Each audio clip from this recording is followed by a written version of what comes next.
दोस्तों नमस्ते। आज की अपनी यह चर्चा वरिष्ठ अध्यापक माध्यमिक शिक्षा 2000 वरिष्ठ अध्यापक माध्यमिक शिक्षा भर्ती परीक्षा 2025 जिसकी परीक्षा 6 सितंबर 2025 से 12 सितंबर 2025 के मध्य आयोजित होने जा रही है, जिसका आज विषयवार जीके का प्रश्न पत्र और सब्जेक्ट का प्रश्न पत्र के विषयवार टाइम टेबल जारी कर दिया गया है। शुरुआत सामान्य ज्ञान विषय से होगी, उसी के साथ सामाजिक विज्ञान विषय के प्रश्न पत्र की शुरुआत 7 दिसंबर को हो जाएगी और उसके बाद उस सामाजिक विज्ञान विषय के जीके का प्रश्न पत्र, फिर सामाजिक विज्ञान विषय का प्रश्न पत्र, उसी तरह फिर ग्रुप बी, ग्रुप सी और ग्रुप डी के जीके के प्रश्न पत्र और उसके साथ ही विषय के प्रश्न पत्रों की परीक्षाओं के साथ यह परीक्षा आयोजित होगी। अब आज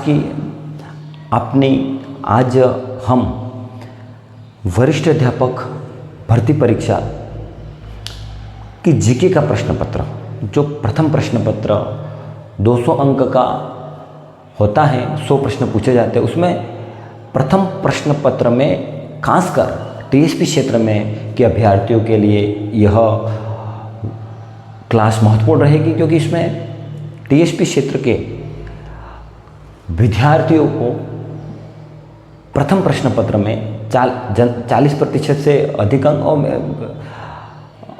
ST/SC कैटेगरी के 35% से अधिक अंक लाकर किस तरह इस भर्ती परीक्षा में चयन की दौड़ में शामिल हो।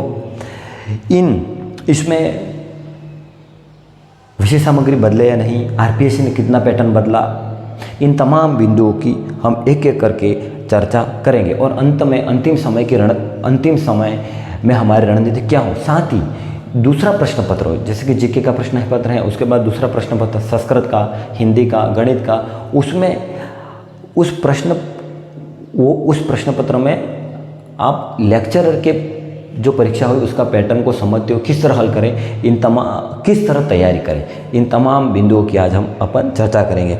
दोस्तों पहली बात तो ये रही कि आरपीएससी ने अपना परीक्षा का जो पैटर्न है कितना बदला।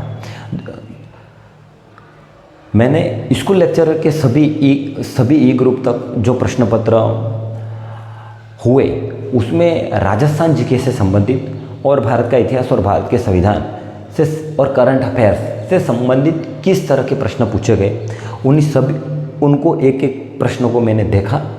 साथ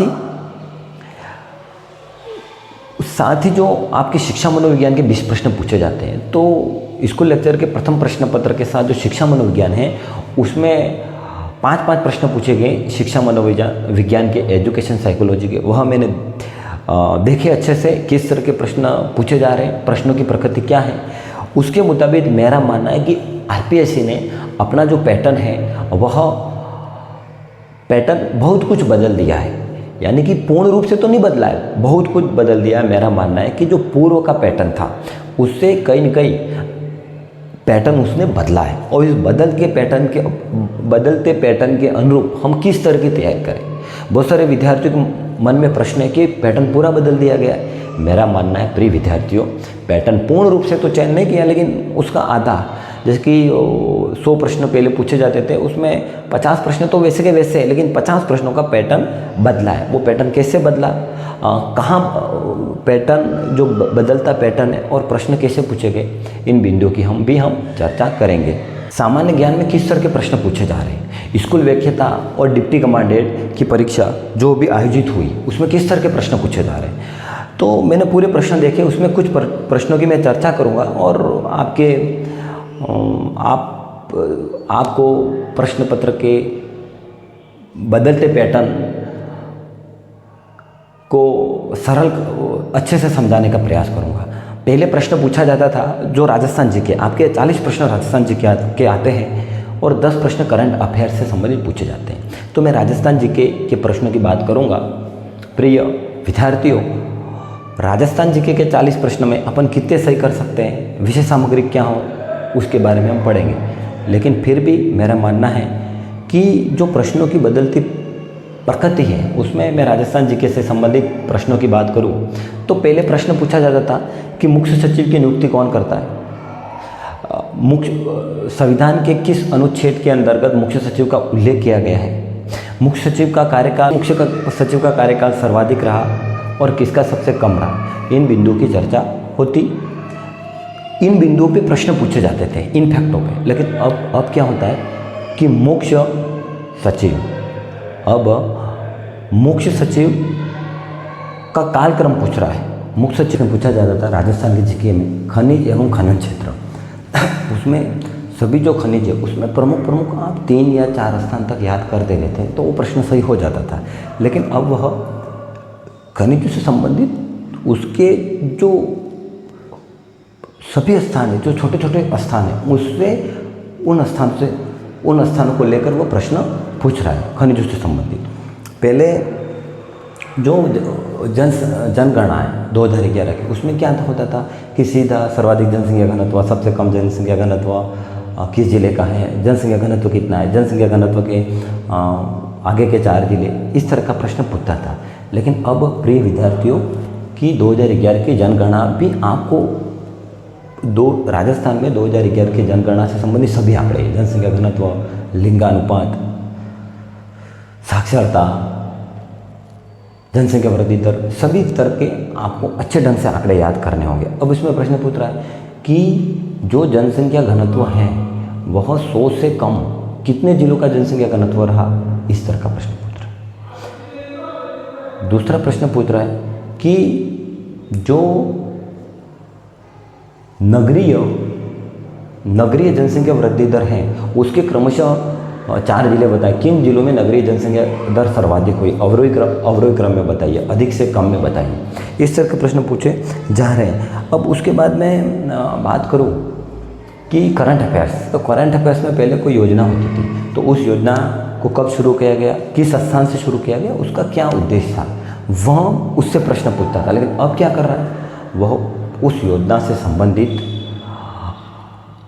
उस योजना में कितना बजट, उस योजना से संबंधित अन्य फैक्टर, 3 तरह के फैक्ट अपन वो पूछ लेगा और इनमें से कौन सा इस योजना का उद्देश्य नहीं है, तो आपको तीनों बताने होंगे। अब खेल से संबंधित प्रश्न पूछेगा तो उसमें करंट अफेयर्स की बात कर रहा हूँ, आपके 10 प्रश्न राजस्थान के करंट अफेयर्स से संबंधित पूछे जाएंगे। पहले प्रश्न पूछ लेता था कि जो राष्ट्रीय खेल है, राष्ट्रीय खेल कहाँ आयोजित हो रहे हैं, कौन से राष्ट्रीय खेल आयोजित हो रहे हैं, और राष्ट्रीय खेल में राजस्थान ने कितने पदक जीते, राजस्थान का कौन सा स्थान रहा, उस तरह का प्रश्न पूछता था। लेकिन अब प्रश्न आप उसी बुक्स में पूछा जाएगा। लेकिन अब क्या पूछता है कि 38वें राष्ट्रीय खेलों में राजस्थान, जो पूछा गया है हाल ही में लेक्चरर की परीक्षा में, राजस्थान के 38वें राष्ट्रीय खेलों में, निम्न खेलों में राजस्थान ने कितने पदक प्राप्त किए। अब उसमें पूछ रहा है एक तो वुशु, तीरंदाजी एवं निशानेबाजी। तो आपको वुशु में कितने पदक जीते, 12 जीते तो 12 याद करने। तीरंदाजी में कितने जीते थे, 3 तो 3। निशानेबाजी में 2 तो 2। उस तरह किस खेल में कितने पदक उसने प्राप्त किए, उस तरह का प्रश्न पूछ रहा है। यानी कि ये मैंने प्रश्नों की प्रकृति बताई प्रिय विद्यार्थियों। इस पूरी प्रकृति के अनुसार मेरा आपको कहना है कि अब किस तरह की प्रकृति रही। मेरा प्रिय विद्यार्थियों मानना है कि प्रश्न पत्रों की प्रकृति को उसमें पहले क्या था कि जैसे राजस्थान जी के है तो 40 में से 20 प्रश्न, लगभग 20 से 25 प्रश्न रिपीट होते थे। लेकिन अब क्या है कि वो नए प्रश्न बढ़ा रहा है। जैसे कि आपके महाराणा प्रताप है, महाराणा प्रताप पढ़ रहे हो तो महाराणा प्रताप की आपने 1 पेज में आपके नोट्स होंगे संक्षिप्त, आधा या 1 पेज में। लेकिन अब क्या कर रहा है, वो महाराणा प्रताप से संबंधित 5 पेज है, तो 5 पेज में से कहीं से भी वो चीज़ उठा रहा है। तो अब थोड़े डीप में जाके प्रश्न वह पूछ रहा है। फिर भी दोस्तों मैंने राजस्थान की भूगोल देखी, राजस्थान इतिहास कला संस्कृति के प्रश्न देखे और पॉलिटी के देखे, तो मेरा मानना है कि राजस्थान भूगोल से संबंधित आप कोई भी पढ़ लो, कोई भी बुक्स पढ़ लो, तो मेरा मानना है कि 10 में से 7 प्रश्न आप आराम से सही कर सकते हो। अब उसके बाद राजस्थान की इतिहास कला संस्कृति और राजस्थान की राज्य व्यवस्था, तो मेरा मानना है कि राजस्थान की इतिहास कला संस्कृति में आप उसको थोड़ा थोड़ी जो विषय सामग्री आप शॉर्ट में पढ़ रहे थे थोड़ी आप उसको बढ़ा के आप पढ़ सकते हो। राजस्थान की इतिहास कला संस्कृति में और राज व्यवस्था पॉलिटिकल में तो पेपर सेंटर प्रश्न पत्रों का स्तर ही इस तरह का बना रहा है, तो अपन को जो पढ़ रहे हैं उसमें पढ़ना है। जैसे कि पॉलिटिके आपके प्रश्न पूछे गए, मान लो कि 12 प्रश्न राजस्थान की पॉलिटिक है, तो आप आराम से आधे 6 तो कर सकते हो। आप कितने भी उसको गहराई में जाके पढ़ने का प्रयास करोगे तो अब वह कम समय है, आपको दूसरा प्रश्न पत्र भी पढ़ना है, पहला प्रश्न पत्र भी पढ़ना है। इसलिए आप पॉलिटी में जो भी पढ़ रहे हैं वो पढ़े, इतिहास राजस्थान के भूगोल में जो भी पढ़ रहे पढ़े, भूगोल अर्थव्यवस्था में, और राजस्थान की इतिहास कला संस्कृति में थोड़ा भाग आप बढ़ा सकते हो। आप पैनोरमा की पुस्तक पढ़ रहे हो तो ठीक है, दूसरे नोट्स पढ़ रहे हो तो भी ठीक है, लेकिन अब ये राजस्थान के जीके से संबंधित मैं बताऊं कि विषय सामग्री आप बदलेंगे यही रखे तो कितने प्रश्न पूछे जाएंगे। प्रिय विद्यार्थियों, मेरा यह मानना है कि राजस्थान के सामान्य ज्ञान के जो 40 प्रश्न पूछे जा रहे हैं और भारत या विश्व के जो 30 प्रश्न पूछे जा रहे हैं, उसमें मेरा मानना है कि आप जो विषय सामग्री है वही विषय सामग्री पढ़ो। मेरा मानना है कि उस विषय सामग्री में एक भी फैक्ट छूटना नहीं चाहिए। अब पहले विषय सामग्री जो नोट्स थे उसमें भी आप अति महत्वपूर्ण चीज़ों पे उसमें ध्यान देते थे। अब नोट्स के एक एक बिंदु पर ध्यान दो, क्योंकि वो प्रश्न थोड़ा डीप जाएगा तो आप सही कर लोगे। विषय सामग्री का बदलने से फायदा नहीं, क्योंकि मेरा मानना है कि जो भी आपके पास विषय सामग्री है जीके से संबंधित, करंट और शिक्षा मनोविज्ञान की बाद में मैं बात करूंगा। राजस्थान के जीके से 40 प्रश्न और भारत विश्व के 30 प्रश्न पूछे जाएंगे। उसमें जो विषय सामग्री वह पढ़े, मेरा मानना है कि 70% प्रश्न उसमें पूछ लिए जाएंगे। और अपन टीएसपी क्षेत्र में, तो टीएसपी क्षेत्र मेरे हिसाब से आप उसमें अच्छे खासे कर दोगे तो आप चयन की दौड़ में आगे आ जाओगे। अब मैं बात करूँ करंट अफेयर्स की, तो प्रिय मित्रों करंट अफेयर्स की मैं बात करूँ तो कब तक का पूछा जाएगा, किस तरह के प्रश्न पूछे जा रहे हैं वो तो मैंने बता दिया करंट अफेयर्स के। अब कब तक का पूछा जाएगा और कौन सी पुस्तक पढ़े। प्रिय विद्यार्थियों, करंट अफेयर से संबंधित मेरा मानना है कि आप परीक्षा विशेषांक करंट अफेयर्स पूछा जाएगा। आपके परीक्षा है 7 सितंबर को, तो मेरा मानना है कि लास्ट सितंबर और अगस्त जुलाई 31 जुलाई तक का ही, लास्ट जुलाई तक का ही करंट अफेयर्स पूछा जाएगा। तो बाज़ार में मेरा मानना सबसे बेस्ट बुक सजेस्ट करूँगा आपको, सबसे बेस्ट बुक का मैं सुझाव दूंगा जो मैंने खुद में पढ़ी थी, राज पैनोरमा की जो परीक्षा विशेषांक की बुक्स आती है, भले उसमें थोड़ा मैटर अधिक होता है, लेकिन मेरा मानना है कि उसमें से 10 में से मेरा मानना है 7 से 8 या पूरे में से पूरे प्रश्न आने की भी संभावना रहेगी। जो परीक्षा से संबंधित वो बुक्स विशेषांक निकलता है, तो राज पैनोरमा पहली बुक सजेस्ट करूँगा। उसके बाद आप ला सकते हो तो मूमल, और उसके बाद आप नाथ की भी निकलती है, तो वो 3 बुकों में आप कोई भी ले सकते हो, लेकिन पैनोरमा मेरे हिसाब से ठीक रहेगी, मूमल भी ठीक है और नाथ भी ठीक। इन तीनों में आपको जो भी अच्छी लगे ले सकते हो। लेकिन उसमें मैं कह रहा हूँ, पहले क्या था कि अब मुख्य चीज़ें अपन पढ़ लेते थे, लेकिन अब मैं मान लो कि राज पैनोरमा लाए और उसमें मान लो 210 पेज है, तो 210 पेजों को अच्छे से अच्छे पढ़ना है, क्योंकि वो छोटी से छोटी चीज़ उसमें आप पूछ लेगा। अब एआई ने आर्टिफिशियल इंटेलिजेंस की उत्कृष्टता केंद्र, जो भारत में 5 उत्कृष्टता केंद्र खोले जाते हैं, उसमें पूछ लेगा कि आर्टिफिशियल एआई के उत्कृष्टता केंद्रों में राजस्थान में किस स्थान पर उत्कृष्टता केंद्र खुलेगा, तो उसका उत्तर है जोधपुर। तो छोटी से छोटी जानकारी वह पूछ सकता है। मुख्यमंत्री बाल गोपाल योजना का नाम बदलकर क्या कर दिया गया है ना, तो इस तरह अब वो मिड डे मील में तो सप्ताह में 6 दिन दूध दिया जाता था, लेकिन लेक्चर में पूछ लिया कि आंगनवाड़ी केंद्रों में कितने दिन दूध की शुरुआत की वहाँ भी, तो कितने दिन बच्चों को दूध जो पाउडर द्वारा दूध बनाकर बच्चों को पिलाया जाता है, वो कितने दिन पिलाया जाएगा, दिन पूछ लिया, 4, 5, 6, 7, तो 5 दिन था आंगनवाड़ी योजना में। तो इसी तरह इतना डीप भी नहीं है, जिसकी पद्मश्री पुरस्कार राजस्थान के 3 व्यक्तियों को दिया, तो उसका प्रश्न पूछा गया। तो 4-5 प्रश्न तो जो भी हाईलाइट है वही पूछेंगे, लेकिन दूसरे प्रश्न थोड़ा गहनता से पूछेंगे। तो जो भी करंट की बुक लाओ उसको आप गहनता से पढ़ो, ताकि वह प्रश्न आपके सही होने की संभावना रहे। अब मैं बात करूंगा शिक्षा मनोविज्ञान। दोस्तों प्रिय विद्यार्थियों, मैं शिक्षा मनोविज्ञान की बात करूंगा तो शिक्षा मनोविज्ञान का पैटर्न आमूलचूल परिवर्तन किया है। उसमें ये इस स्कूल लेक्चरर के उसमें प्रथम प्रश्न में 5 प्रश्न पूछे जाते हैं शिक्षा मनोविज्ञान के, और एजुकेशन मैनेजमेंट के भी 5 प्रश्न पूछे जाते हैं। तो मैंने शिक्षा मनोविज्ञान के सभी 5-5 प्रश्न देखे, लगभग 20 से 25 प्रश्न। तो उसमें, और इसके पहले जो संस्कृत शिक्षा में सेकेंड ग्रेड हुई उसमें, तो ये पैटर्न शिक्षा मनोविज्ञान का जो पेपर सेटर है वो पहले से ही चयन कर दिए गए थे। तो शिक्षा मनोविज्ञान का जो परीक्षा पैटर्न है वो पूर्व से ही चयन कर दिया गया। आप संस्कृत शिक्षा का प्रश्न पत्र देखना, इसके पहले आयोजित हुई थी संस्कृत शिक्षा में, है ना, और स्कूल लेक्चरर के पूरे प्रश्न पत्र देखना, तो आपको इस पैटर्न का पता पड़ेगा। शिक्षा मनोविज्ञान के लिए मैं कह रहा हूँ, आप जो भी बुक्स पढ़ रहे हो तो ठीक है, बाकी आप सिर्फ नोट से, मैं मेरी व्यक्ति से राय दूंगा, अंतिम निर्णय आपका। शिक्षा मनोविज्ञान को सिर्फ आप नोट्स के द्वारा, जैसे कि आप परिभाषा आप पढ़ लो, बुक्स नाम पढ़ लो, ये सिद्धांत किसने दिया था उसको पढ़ लो, तो अब वो काम चलने वाला है नहीं। और आपको 40% से अधिक अंक लाना है, टीएसपी के विद्यार्थियों को कह रहा हूँ। तो शिक्षा मनोविज्ञान में हर हाल में, मैं अधिक तो नहीं कह रहा हूँ, पहले का पैटर्न आता था लगभग ये 22 के पहले का पैटर्न, तो उसमें आप आराम से एक बार शिक्षा मनोविज्ञान पढ़ने के बाद भी 20 में से 15 सही कर सकते थे, 15 क्वेश्चन। लेकिन अब उसका इस तरह का पैटर्न चयन किया है कि आपको उस परीक्षा पैटर्न में 40% से ऊपर निकलने के लिए हर हाल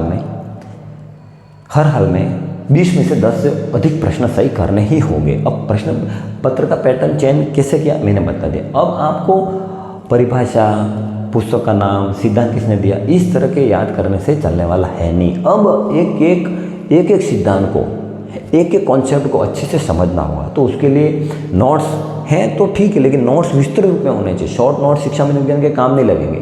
आप कोई बुक्स पढ़ रहे हो, जैसे कि ज्ञान सरोवर पब्लिकेशन की लकी आहूजा है, या उसके अलावा वंदना जादौन की है, प्रभात प्रकाशन की वंदना जादौन, या धीर सर की बुक है, आप कोई भी एक बुक। लेकिन मेरा मानना है कि आप जो भी बुक पढ़ रहे हो ठीक है, लेकिन किसी विद्यार्थी ने बुक नहीं लाया और नोट्स पढ़ रहा था, तो उसको मैं कहूँगा कि आराम से, अभी तो 45 दिन का समय है, 7 दिन लगेंगे, तो ज्ञान सरोवर पब्लिकेशन की लकी आहूजा मैम की बुक से, वो शानदार है। उसमें से आपको वस्तुनिष्ठ प्रश्नों का अभ्यास नहीं करना, आपको कॉन्सेप्ट समझना है। तो जो थ्योरीज के पेज है, मान लो कि 100-120 पेज, उसको पढ़ लेने, उसको समझ लेने। उसके साथ ही मैं एक शानदार चीज़ आपको सुझाव दूंगा कि सहायक प्रोफेसर इतिहास धीर सिंह धाबाई सर, उसकी अवनी शिक्षा मनोविज्ञान से बुक भी निकलती है। तो धीर सिंह धाबाई सर ने पूर्व में वरिष्ठ अध्यापक संस्कृत शिक्षा के पेपर हल कराए, पूर्व में वरिष्ठ अध्यापक माध्यमिक शिक्षा के प्रश्न पत्र हल करवाए, और अभी स्कूल लेक्चरर के सामान्य प्रश्न पत्र में जो 5-5 प्रश्न शिक्षा मनोविज्ञान के आते हैं उनको हल करवाएं। उनको देखना, उस वीडियो को आप देखना, मैं कह रहा हूँ उस वीडियो को देखकर उन्होंने एक जैसे कि 4 ऑप्शन है, 4 ऑप्शन को अच्छे से समझा है।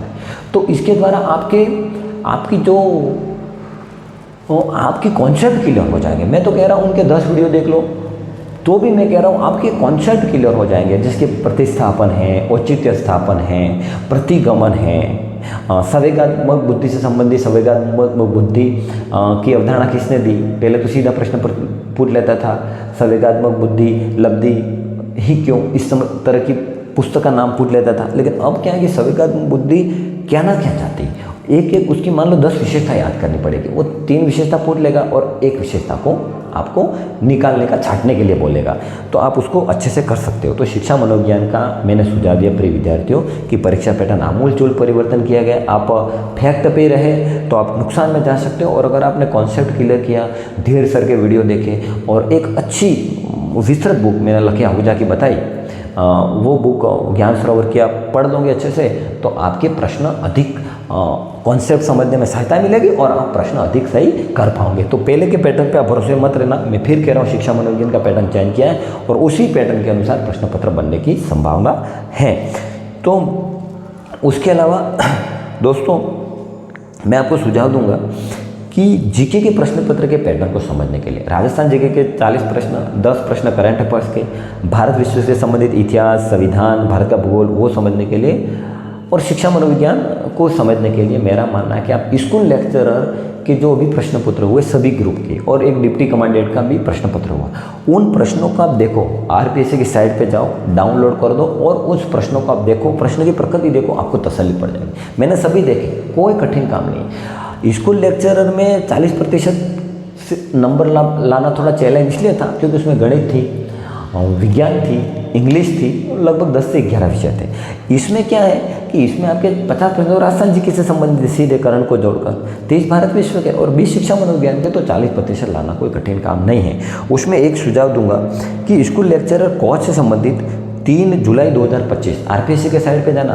स्कूल लेक्चरर कोच 3 जुलाई 2025 का जो प्रश्न पत्र हुआ था वो वरिष्ठ अध्यापक के प्रथम प्रश्न पत्र के 100 प्रश्न पूछे जाएंगे, और जिसका जो सिलेबस है वरिष्ठ अध्यापक का, उस वही सिलेबस स्कूल लेक्चरर कोच का था जो 3 जुलाई 2025 को परीक्षा आयोजित हुई। तो वो 100 प्रश्न देखना, उसमें राजस्थान जीके के 40, 10 प्रश्न करंट के, 30 प्रश्न भारत विश्व के और 20 प्रश्न शिक्षा मनोविज्ञान के, उसी तरह का प्रश्न पत्र बनेगा। तो वो प्रिंट निकाल देना और उसको एक एक प्रश्नों को आप देखना, तो आपका आपके जीके के प्रश्न पत्र में आप अच्छे से उसको हल कर पाओगे। और प्रिय विद्यार्थियों, मेरा मानना है कि आप जैसे कि टीएसपी में गणित की 155 सीटें, इंग्लिश की 85, विज्ञान की 89, लगभग अच्छी खासी सीटें। तो मेरा व्यक्तिगत मानना है टीएसपी में मेरा व्यक्तिगत मानना है कि, और उसके अलावा संस्कृत या हिंदी एसएसटी भी मान लो, यदि कोई विद्यार्थी इस लगभग 45 से 50 दिन के आसपास का समय बचा है, उसमें अच्छे ढंग से मेहनत कर देता है, स्मार्ट स्टडी कर लेता है और कठोर मेहनत कर लेता है और 40% से अधिक नंबर, जनरल वर्ग के अभ्यर्थी और एसटी एससी के अभ्यर्थी 35% से भी अधिक नंबर ले आते हैं, तो चयन की दौड़ में शामिल होंगे। प्रथम प्रश्न पत्र में कह रहा हूँ और दूसरे प्रश्न पत्र में भी। दूसरे प्रश्न पत्र में ठीक है, कुछ विषयों का लेवल थोड़ा मैं उसकी भी बात करूँगा, लेकिन प्रथम प्रश्न पत्र में 40% और रिजर्व कैटेगरी के 35% अंक 35% से अधिक अंक लाते हैं तो चयन की दौड़ में शामिल होंगे। अब मैं अंत में सभी विषयों के दूसरे प्रश्न पत्र की बात करूंगा। उसमें आपके मान लो कि दूसरा प्रश्न पत्र आपके गणित का है, तो आपको दूसरे प्रश्न पत्र की तैयारी अच्छी तैयारी करने के लिए किस तरह का प्रश्न पत्र बनेगा, इस तरह का आपके प्रश्न है तो आप आरपीएससी की साइट पे जाइए और मैथमेटिक्स का लेक्चर का जो प्रश्न पत्र हुआ है उसको आप डाउनलोड करें, उसकी प्रकृति देखिए। आप संस्कृत की तैयारी कर रहे हो तो संस्कृत का स्कूल लेक्चर का प्रश्न पत्र कैसा हो उसको डाउनलोड करें, देखें। हिंदी का तो हिंदी का स्कूल लेक्चर का प्रश्न पत्र देखें, और उसके अलावा इंग्लिश का तो इंग्लिश का स्कूल लेक्चर का प्रश्न पत्र आप देखें। और एसएसटी का है तो एसएसटी की रणनीति को तो मैं बाद में एक वीडियो के द्वारा बता दूंगा, प्रश्न पत्र की प्रकृति और पूरे। तो इसमें मैं ये कहना चाह रहा हूँ, साइंस के तो आप फिजिक्स, केमिस्ट्री, बायोलॉजी तीनों के प्रश्न पत्र देखें, लेकिन उसमें कौन सा देखना है, आपके सिलेबस में जो बिंदु है, आपके जो सिलेबस में जो बिंदु है, आपके सिलेबस में जो टॉपिक है, उन टॉपिक से संबंधित किस तरह के प्रश्न पूछे गए। देखिए आपके विज्ञान है तो विज्ञान में जीव विज्ञान में आपके जो टॉपिक है तो उन टॉपिकों से संबंधित स्कूल लेक्चर में 30 प्रश्न पूछे गए, तो वो 30 प्रश्न कैसे पूछे गए वो देखो। आपके संस्कृत है तो संस्कृत में मान लो कि वहाँ 150 प्रश्न है, तो आपके स्कूल लेक्चर के सिलेबस में संस्कृत के प्रश्न पूछे गए मान लो उस सिलेबस के अकॉर्डिंग 30, तो 70 प्रश्न किस तरह पूछे गए। हिंदी तो हिंदी में जो टॉपिक है आपके, हिंदी के ग्रामर से संबंधित, साहित्य से संबंधित, तो स्कूल लेक्चर में उन्हीं टॉपिकों से किस तरह के प्रश्न पूछे गए, इसकी प्रकृति देखो, ताकि आप दूसरे प्रश्न पत्रों को भी अच्छे से तैयार कर पाओ। प्रिय विद्यार्थियों, आपको मैंने पहले प्रश्न पत्र की संपूर्ण रणनीति बताई और मेरा यह मानना है कि मैंने एक भी चीज़ छोड़ी नहीं है। मेरा मानना है कि आप अनवरत तैयारी करते रहोगे और इस बदलते पैटर्न के अनुसार स्मार्ट स्टडी कर लोगे। आप पढ़ते ही जा रहे हो, मैं कह रहा हूँ स्कूल लेक्चर के प्रश्न पत्र देखो, सेकंड प्रश्न पत्र उस विषय का लेक्चर में किस तरह पूछा गया उसको देखो, और उसके अनुसार प्रश्न के शिक्षा मनोविज्ञान के प्रश्न किस तरह पूछे जा रहे उसको देखो और स्मार्ट स्टडी करो। थोड़ी गहराई से जाके आप उसकी तैयारी, कॉन्सेप्ट तो क्लियर है लेकिन आपको फैक्ट अधिक से अधिक याद करने पड़ेंगे। तो प्रथम प्रश्न पत्र की तैयारी करने वाले विद्यार्थियों को कहूँगा कि अधिक से अधिक कॉन्सेप्ट को क्लियर है, लेकिन मान लो राजस्थान की नदियाँ क्लियर है, तो अब वह राजस्थान की नदियाँ क्लियर है लेकिन वो राजस्थान की नदियों का कभी प्रश्न नहीं पूछा गया है, ऐसा प्रश्न वो अंदर से कोई सहायक नदी दे देगा। तो जो फैक्ट है उन अधिक से अधिक फैक्टों को याद करो। तो मैं अंत में अभिप्रेरणात्मक रूप में कहूँगा कि आप जो तैयारी कर रहे हो तो आप इस तरह तैयारी करो जैसे कि आप राजस्थान का भूगोल, इतिहास, कला, संस्कृति और पॉलिटी देख रहे हो, तो 2020 आप अभ्यास के लिए आपकी 5 बुक्स है, दिशा 2020, तो उसको इस तरह याद करो कि राजस्थान की नदियों से संबंधित कोई प्रश्न पूछे, राजस्थान में राज्यपाल से संबंधित कोई प्रश्न पूछे, महाराणा प्रताप या महाराणा सांगा से संबंधित, इतिहास से संबंधित किसी टॉपिक से संबंधित कोई प्रश्न पूछे उसमें उठा के, तो आप सभी प्रश्नों का उत्तर दो, सिंगल एक भी प्रश्न नहीं छूटे। आपने परीक्षा हॉल तक कितना याद रखा, आपने कितने फैक्ट याद किए, परीक्षा हॉल तक आपके साथ कितना याद है आपको, वही आपके साथ रहे, वही आपको सफलता दिलाएगा। तो अधिक से अधिक फैक्ट को आप याद करो। अब बैठे, उठते, चलते, खाना खाते, बस आपके दिमाग में वही के वही चीज़ चलनी चाहिए, बस वही के वही फैक्ट आपके रिकॉल होने चाहिए। कठोर मेहनत करो तो इस दुनिया में कोई कठिन नहीं है। इस तरह मैंने बताया कि आपके साथ वही है जो आपको याद है, आपने जितना अधिक याद किया वह परीक्षा हॉल तक आपने जितना याद किया वही आपके साथ में है, बाकी तो आपकी पुस्तकों में। जिसकी प्रश्न पूछ लिया गया सीधा कि मेमन है, महिला आभूषण है, वो कहाँ पहनती है, वो उसको आपने याद किया तो याद कर लिया अच्छे से, तो परीक्षा हॉल तक आपके याद की, वो आपका, बाकी आपने उसको याद नहीं किया तो वो आपकी पुस्तक में, वो आपका ज्ञान नहीं रहा। तो इसलिए मैं कह रहा हूँ प्रिय विद्यार्थियों, पहले प्रश्न से संबंधित मैंने छोटी मोटी सभी प्रश्नों का जवाब देने का प्रयास किया। मुझे उम्मीद है मेरे टीएसपी क्षेत्र के सभी अभ्यर्थी और सीनियर टीचर बनने का ये बेहतरीन मौका है, चुकना मत। बाकी दूसरी भर्ती परीक्षा तो अब बहुत विज्ञापन तो जारी हो चुका है, लेकिन वो परीक्षा लेट होगी ना, अपने उसको क्यों देखना पड़े, इतना अच्छा खासा मौका है। और ख़ासकर एसएसटी वाले विद्यार्थियों के लिए, और उनके तो पद उसमें आए ही नहीं है, तो यही मौका शानदार है। आप कठोर मेहनत करो, आपका चयन जरूर होगा। अंत में सभी विद्यार्थियों को मैं कहना चाहूँगा कि परीक्षा के कुछ दिन पूर्व 1/3 माइनस मार्किंग में कौन सा भाग पहले करें, किस तरह प्रश्न पत्र हल करें, कितने प्रश्न हल करें, इन तमाम बिंदुओं पर मैं चर्चा करूंगा। तो आपके दिल से गुजारिश है कि अपने इस वीडियो को आप अधिक से अधिक दोस्तों तक शेयर करना और अपने इस चैनल को आप सब्सक्राइब करना। दिल से आपका शुक्रिया, धन्यवाद।